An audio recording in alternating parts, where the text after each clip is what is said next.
আমার নাম রূপালী, বয়স 24 বছর। আমার বিয়ের মাত্র 4 মাসের মধ্যেই আমার স্বামী মারা যায়। আমার স্বামী মারা যাওয়ার 6 মাস পর আমার বাবা মা আমাকে নিতে আসেন, কিন্তু আমি তাদের সাথে যাইনি, কারণ আমি তাদের উপর বোঝা হতে চাইনি। আমাদের বাড়ির অবস্থা ভালো ছিল না, বাবা আমাকে অনেক কষ্টে বিয়ে দিয়েছিলেন। আমার শ্বশুরবাড়ি বেশ ধনী। আমার শাশুড়ির 2 ছেলে, 1 মেয়ে। আমার স্বামীর থেকে তার ভাই 2 বছরের ছোট। স্বামীর মৃত্যুর পর আমি চেয়েছিলাম আমার শাশুড়ি আমার দেওরের সাথে আমার বিয়ে দিয়ে দিক। তাই তার মন জয় করার জন্য বাড়ির সব কাজ করতাম এবং রাতে ঘুমানোর আগে শাশুড়ির পা টিপে দিতাম। যতটা সম্ভব শাশুড়ির সেবা করতাম। তাকে কখনো আমার উপর বিরক্ত হবার সুযোগ দেইনি, কারণ আমি চাইতাম তিনি আর একবার আমাকে তার পুত্রবধূ বানিয়ে নিক। একটা ননদ ছিল যে বিবাহিত এবং সে খুব কম এ বাড়িতে আসত, কেননা আমার শাশুড়ি তার বিয়ে খুব ধনী পরিবারে দিয়েছিলেন, তাই সে বেশিরভাগই সময় তার শ্বশুর বাড়িতেই থাকত এবং সে সুখী জীবন কাটাচ্ছিল তার শ্বশুর বাড়িতে। কিন্তু যখনই আমার ননদ আসত, আমি তার খুব যত্ন করতাম, তার পছন্দের সব খাবার রান্না করতাম এবং তার বাচ্চাদেরও খুব আদর করতাম। এতে আমার শাশুড়ি খুব খুশি হতেন। বিয়ের প্রথম দিন থেকেই আমি তার সাথেও খুব ভালো ব্যবহার করেছি এবং তিনি খুশি হয়ে আমাকে অনেক আশীর্বাদ করতেন আর বলতেন, আমি ভগবানের কাছে প্রার্থনা করি আমার দ্বিতীয় পুত্রবধূও যেন তোমার মতো হয়। আর আমাকে বলতেন যে তুমি আমার কাছে আমার মেয়ের মতো, তুমি যেভাবে আমার সেবা করো, নিজের মেয়েও তার মায়ের এমন সেবা করতে পারে না। আমি আমার শাশুড়ির মন যেভাবেই হোক জয় করতে চাইতাম। আমাদের বাড়িতে শাশুড়ি কথাই শেষ কথা, সবকিছু তার নির্দেশেই হতো, তার সম্মতি ছাড়া বাড়ির একটা পাতাও নড়তে পারত না। যদি কাউকে তার খারাপ লাগত, তাহলে এই বাড়ির কেউ তার নাম পর্যন্ত বলতেন না, কারণ আমার শাশুড়ি খুবই রাগী মহিলা। শাশুড়ি আমার উপর খুব খুশি, তাই আমার বিশ্বাস ছিল যে তিনি আমাকে তার ছোট ছেলের সাথে বিয়ে দেবেন। আমার দেওর আমেরিকায় ডাক্তারি পড়ছে, তার ফিরে আসার আর মাত্র 3 মাস বাকি।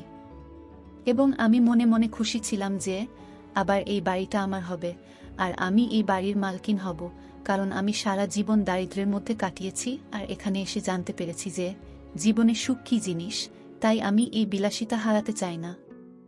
আমার শ্বশুর বাড়ি খুব ধনী, তাদের অনেক জমিজমা আছে যা তারা তাদের বাপদাদাদের কাছ থেকে বংশ পরম্পরায় পেয়েছেন। এরা বংশ পরম্পরায় ধনী আর আমার দেওরও দেখতে হ্যান্ডসাম এবং স্মার্ট। আমি যদি বাবার বাড়িতে চলেও যেতাম, তাহলে সারা জীবন কিভাবে একা কাটাতাম? কে তার গরিব এবং বিধবা মেয়েকে বিয়ে করবে?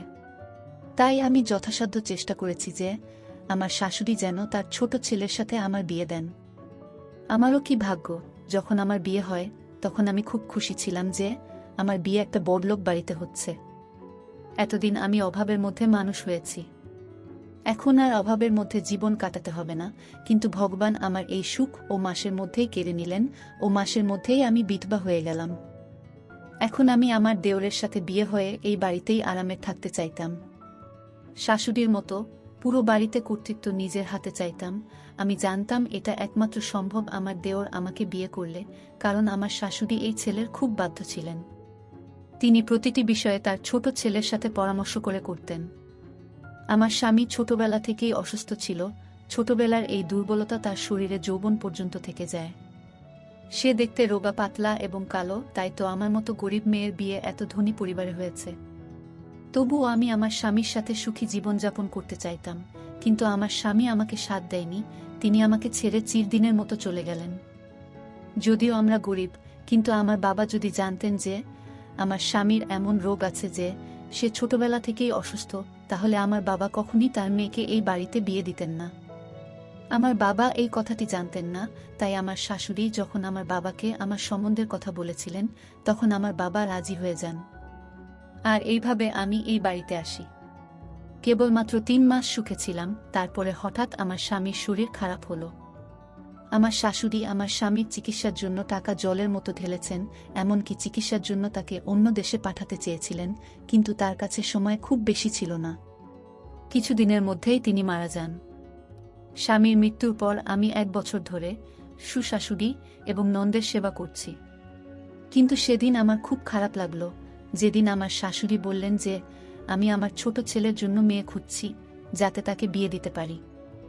মনে মনে ভাবলাম, যদি তাদের সামনে দিনরাত দাসীর কাজ করি, যদি তাদের সেবা যত্ন ঠিকমতো করতে থাকি তাহলে হয়তো আমার শাশুড়ি খুশি হয়ে আমাকে তার ছোট ছেলের বউ বানাবেন।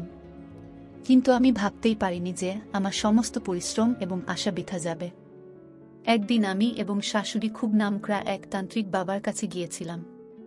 না জানি কতদিন ধরে আমার শাশুড়ি এই বাবার কাছে আসছিলেন। তিনি প্রতি সোমবার বাবার কাছে আসতেন এবং তার আশীর্বাদ নিতেন। আমরা সেখানে পৌঁছানোর সাথে সাথে ভিখারির লাইনে বসা একটা অন্ধ মেয়েকে দেখে আমার শাশুড়ির বোধ হয় ওর প্রতি করুণা হয়েছিল, তাই তিনি গিয়ে ওর কাছে বসে ওকে জিজ্ঞেস করতে লাগলেন, তোমার কি কোনো অ্যাক্সিডেন্ট হয়েছে? তুমি এখানে কি করছো আর কোথায় থাকো? আমার শাশুড়ি এমনভাবে কথা বললেন যেন তাকে অনেকদিন ধরেই চেনেন। আমি অবাক হয়ে গেলাম যে কেন আমার শাশুড়ি একটা ভিখারির কাছে গিয়ে বসলেন এবং কিভাবে তাকে চেনেন। আমার শাশুড়ি তার কাছে ক্ষমা চাইছিলেন আর বলছিলেন, মা, আমাকে ক্ষমা করে দাও, আমার সাথে আমার বাড়িতে চলে। অন্ধ মেয়েটিকে খুব রাগী দেখাচ্ছিল। সে আমার শাশুড়িকে বলতে লাগলো, আমি কখনোই আপনার সাথে যাব না, আমার যা হয়েছে তা আপনার জন্যই হয়েছে, সেই জন্যই আমি আপনাকে কখনই ক্ষমা করতে পারবো না। আমার শাশুড়ি কাঁদতে কাঁদতে তার কাছে ক্ষমা চাইছিলেন এবং তাকে বলছিলেন যে তুমি যেমনটি চাইতে এখন ঠিক তেমনটি হবে। তোমার মনের যা কিছু ইচ্ছা তা পূরণ হবে, তুমি শুধু আমার সাথে চলো। আমার শাশুড়ি অন্ধ ভিখারিকে বাড়িতে নিয়ে এসেছেন। আমি যখন শাশুড়িকে জিজ্ঞেস করলাম, মা, কেন একে বাড়িতে নিয়ে এসেছেন আর এই মেয়েটিকে, তখন আমার শাশুড়ি আমাকে শুধু বললেন যে আমি ওকে আমার ছোট ছেলের সাথে বিয়ে দেব।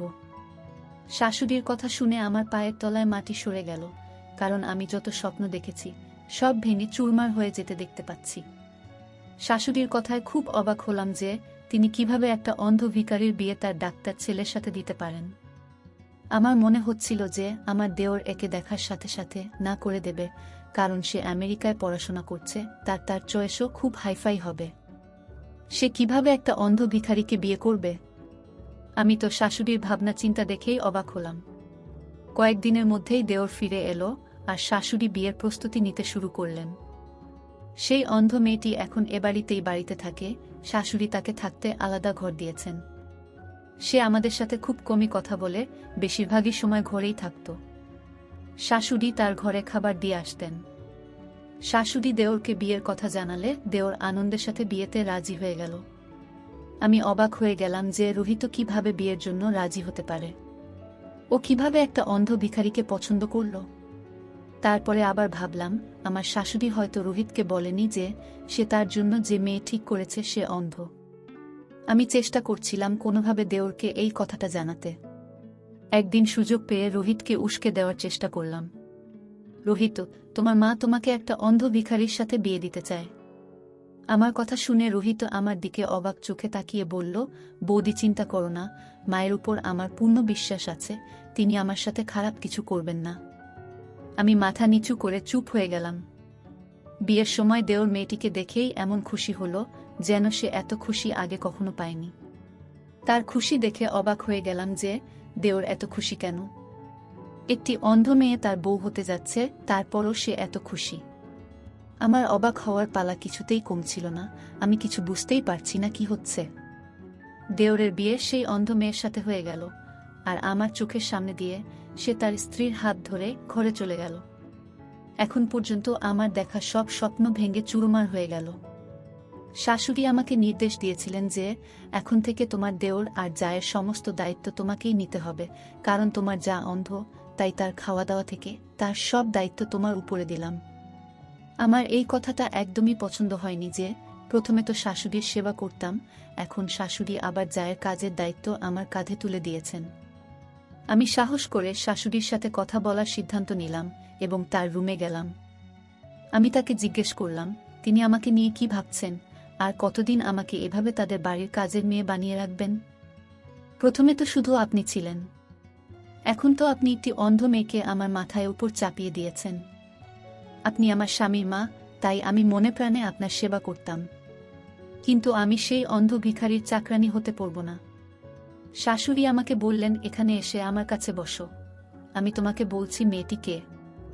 এখন আমার শাশুড়িকেও মোটেও পছন্দ হচ্ছিল না। আমার মন চাইছে না তার কাছে যাই, মনে হচ্ছিল এই মুহূর্তে এই বাড়ি ছেড়ে কোথাও চলে যাই। কারণ আমার সমস্ত উদ্দেশ্য ব্যর্থ হয়েছে। এখন আর তাদের কথা শুনে আমার কি লাভ?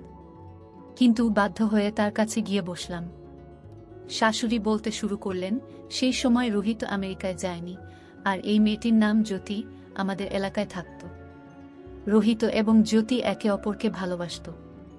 রোহিত আমাকে অনেকবার বলেছিল তার সম্বন্ধ নিয়ে জ্যোতিদের বাড়িতে যেতে, কিন্তু ওরা আমাদের চেয়ে গরিব, আর আমি রোহিতের বিয়ে খুব ধনী পরিবারে দিতে চাইতাম।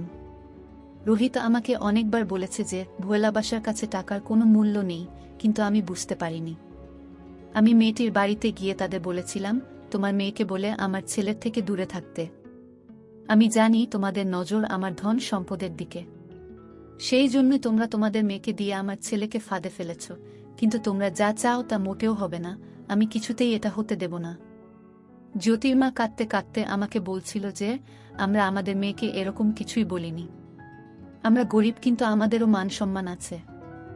আপনি এখানে এসে এরকম নাটক করলে আমাদের মানসম্মান ধুলো মিশে যাবে। ভগবানের দোহাই, দয়া করে এখান থেকে চলে যান। সেই মহিলা আমাকে বলেছিলেন, আজকের পর আমি আমার মেয়েকে আপনার ছেলের সাথে মেলামেশা করতে দেব না। আপনি নিশ্চিত হয়ে বাড়ি যান। আমি যখন তাদের বাড়িতে গিয়ে তাদের কথা শোনাচ্ছিলাম, তখন বাইরে অনেক লোক জড়ো হয়। আশেপাশের সবাই এই তামাশার কথা জানতে পেরে যায়। গরিব মেয়েটির মা লজ্জায় কাঁদছিলেন। আমি বাড়িতে ফিরে আসার পর রোহিত আমার সাথে মোটেও কথা বলছিল না। আমি তাকে খাবার খেতে ডাকলাম, কিন্তু সে খাবার খেতে চাইল না।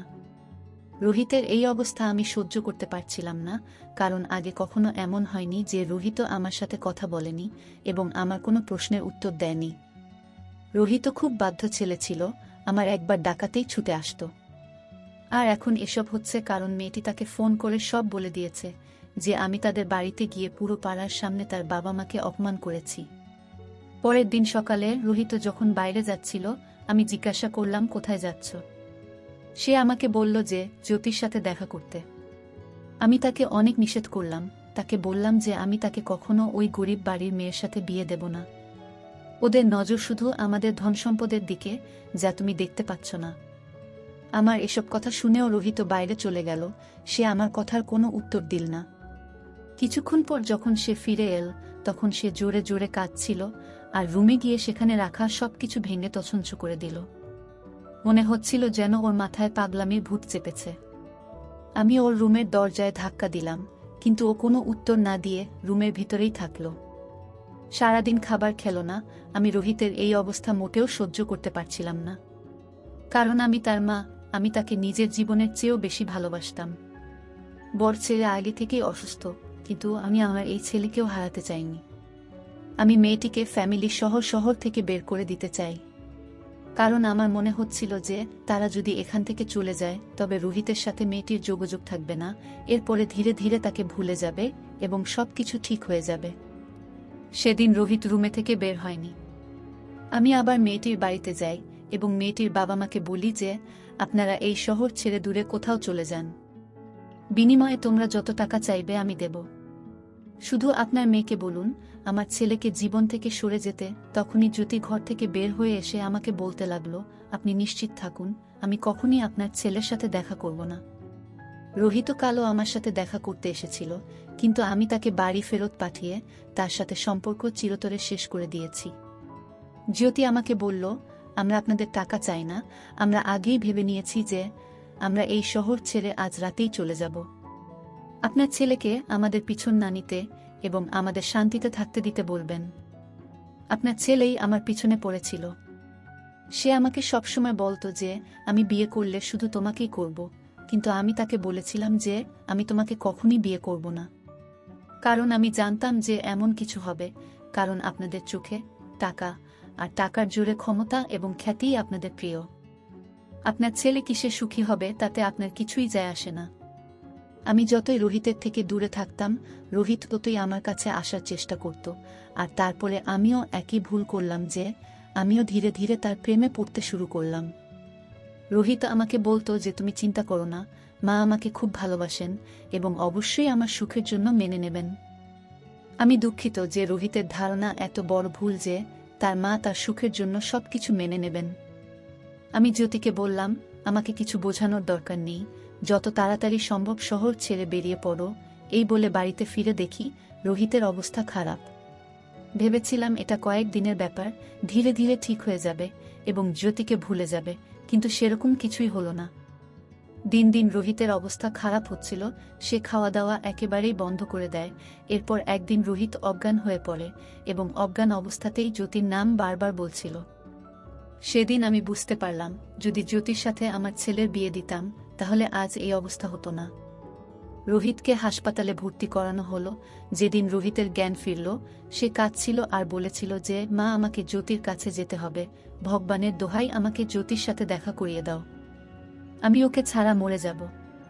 আমি ওর সাথে দেখা করতে চাই, কিন্তু ও নিজেই আমার সাথে দেখা করতে চায় না। আমি ওর সাথে দেখা করতে গিয়েছিলাম, কিন্তু ও আমার সাথে সমস্ত সম্পর্ক শেষ করে দেয়, আর ও আমাকে ছেড়ে না জানি কোথায় চলে গেছে। এখনও রোহিত জানত না যে আমি তাকে শহর থেকে চলে যেতে বলেছি। রোহিত সেই দিনের কথা বলছিল যেদিন সে জ্যোতির সাথে দেখা করতে গিয়েছিল, আর সেদিনই জ্যোতি শহর ছেড়ে চলে গিয়েছিল। আমি রোহিতকে বুঝিয়ে বললাম, বাবা, সব ঠিক হয়ে যাবে, তুই তাড়াতাড়ি সুস্থ হ, তারপরে আমি নিজে মেয়ের বাড়িতে তোর সম্বন্ধ নিয়ে যাব। আমি তোকে কথা দিচ্ছি, জ্যোতির বিয়ে তোর সাথেই দেব। ও নিশ্চয়ই কোথাও ওর আত্মীয়ের বাড়িতে বেড়াতে গেছে, কয়েকদিনের মধ্যেই ফিরে আসবে, চিন্তা করিস না। মাথা নিচু করে রোহিতকে এসব কথা বললাম। এই কথা শুনে রোহিত খুশি হয়ে গেল। এরপর কিছুদিনের মধ্যেই সে সুস্থ হয়ে ওঠে। বাড়িতে ফিরে রোহিত আবার জ্যোতির সাথে দেখা করতে যায়, কিন্তু হতাশ হয়ে বাড়ি ফিরে আসে। রোহিত আমাকে বলল, মা, এখন তো তুমিও রাজি, তারপর কেন জানি না ওরা সবাই এই শহর ছেড়ে অন্য কোথাও চলে গেছে, আর ওদের নম্বরও বন্ধ। আমি ওদেরকে কোথায় খুঁজব? এলাকার অনেককে জিজ্ঞেস করেছি, কিন্তু কেউ জানে না ওরা কোথায় গেছে। কিন্তু আমি রোহিতকে বলিনি যে তারা আমার কারণেই শহর ছেড়েছে, কারণ তারা কোথায় গেছে তা আমিও জানি না। রোহিত পুরো 6 মাস ধরে জ্যোতিকে খুঁজছে, কিন্তু তাকে কোথাও পেল না। অবশেষে রোহিত হতাশ হয়ে মেনে নিল যে সে আর জ্যোতিকে খুঁজে পাবে না। তারপর রোহিত সিদ্ধান্ত নিল যে সে এই দেশ ছেড়ে চলে যাবে এবং আর কখনো ফিরে আসবে না। রোহিতের এই কথা শুনে আমার খুব কষ্ট হয়েছিল। নিজের কৃতকর্মের জন্য খুব খারাপ লাগছিল। আমি যদি ওর বিয়ে জ্যোতির সাথে দিতাম, তাহলে অন্তত আমার ছেলে আমার চোখের সামনে থাকত এবং সে কখনই দেশ ছেড়ে যেত না। আমি রোহিতকে বোঝানোর অনেক চেষ্টা করেছি, আটকানোর অনেক চেষ্টা করেছি, কিন্তু সে আমার কোনো কথা শোনেনি। উল্টে আমাকে বলল যে আমি জ্যোতিকে ছাড়া এখানে থাকতে পারবো না। এখানে থাকলে আমার জ্যোতির কথা মনে পড়বে। এটা কোনোভাবেই সম্ভব না যে আমি এই শহরে থাকব, আর যাওয়া আসার পথে জ্যোতির বাড়ির দিকে তাকালে তার স্মৃতি আমাকে কষ্ট দেবে না। এখানে আমার বেঁচে থাকাই কষ্টকর। এই কথা বলেই রোহিত খুব কাঁদছিল।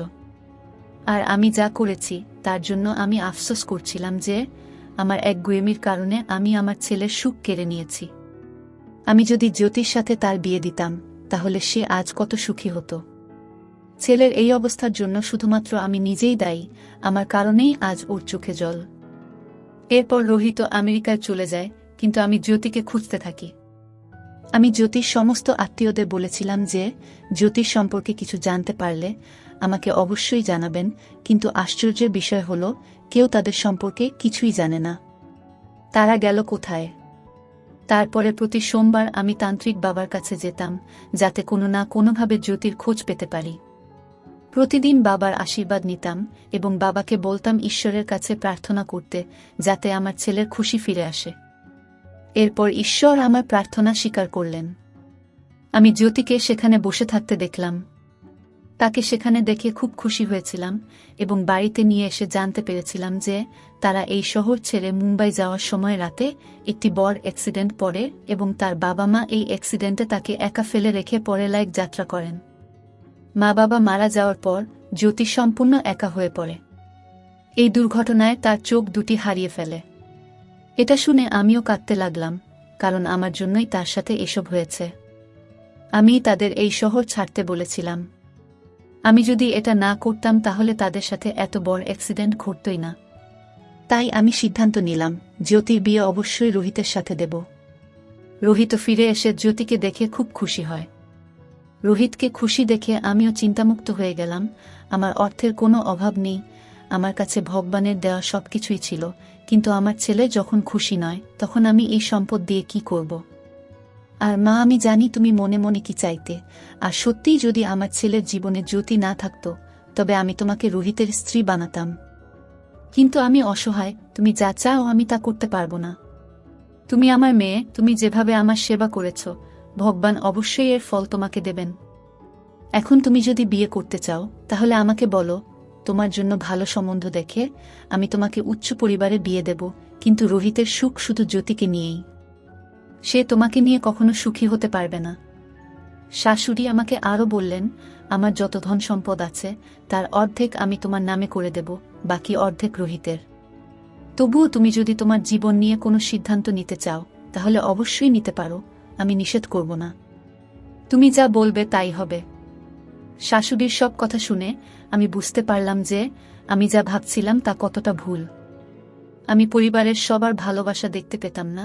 তারা চাইলে তাদের ছেলের মৃত্যুর পরে আমাকে আমার বাবার বাড়িতে পাঠিয়ে দিতে পারতেন, কিন্তু তারা আমার সাথে এরকম কিছুই করেননি। বরং শাশুড়ি আমাকে তার মেয়ে বানিয়ে নিজের কাছে রেখেছেন। শাশুড়ি আরও বললেন, মা, আমার অসুস্থ ছেলের সাথে তোমার বিয়ে দিয়ে আমি তোমার জীবন নষ্ট করেছি বলে তোমার মনে কোনো একখাপ রেখো না।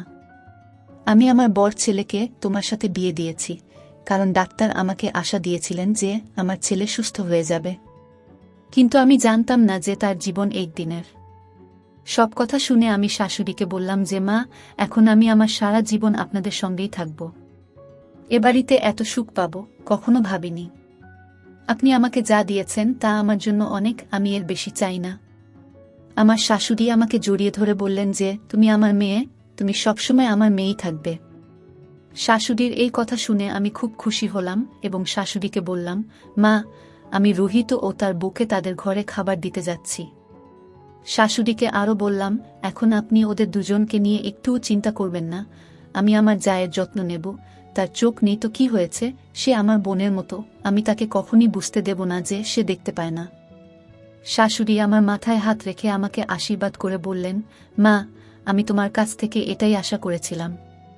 আমি যখন খাবার নিয়ে রোহিতের রুমে গেলাম তখন রোহিতের রুমে আরও 3 জন ডাক্তার বসেছিলেন এবং রোহিত তাদের সাথে জ্যোতির সম্পর্কে কথা বলছিল যে এই সেই মেয়ে যার কথা আমি তোমাদের সবসময় বলতাম। এর নাম জ্যোতি, যাকে আমি খুব ভালোবাসি। আজ ভগবানের কৃপায় আমি জ্যোতিকে পেয়েছি, ওকে পেয়ে আমি খুব খুশি। আমি তো আমার ভাগ্যকে বিশ্বাস করতে পারছি না যে আমি আমার ভালোবাসা পেয়েছি। রোহিতের ডাক্তার বন্ধুরা জ্যোতির অনেক প্রশংসা করছিল এবং জ্যোতি প্রশংসারই যোগ্য, কারণ সে খুব সুন্দরী। রোহিতের ডাক্তার বন্ধুরা জ্যোতিকে নিয়ে আমেরিকাতে আসতে বলল। সেখানে অপারেশন করলে জ্যোতির চোখের জ্যোতি আবার ফিরে আসবে, ওর দৃষ্টিশক্তি আবার ফিরে আসবে শুনে আমি খুব খুশি। এরপর আমরা দুই যা মিলে আনন্দের সাথেই এই বাড়িতে থাকব।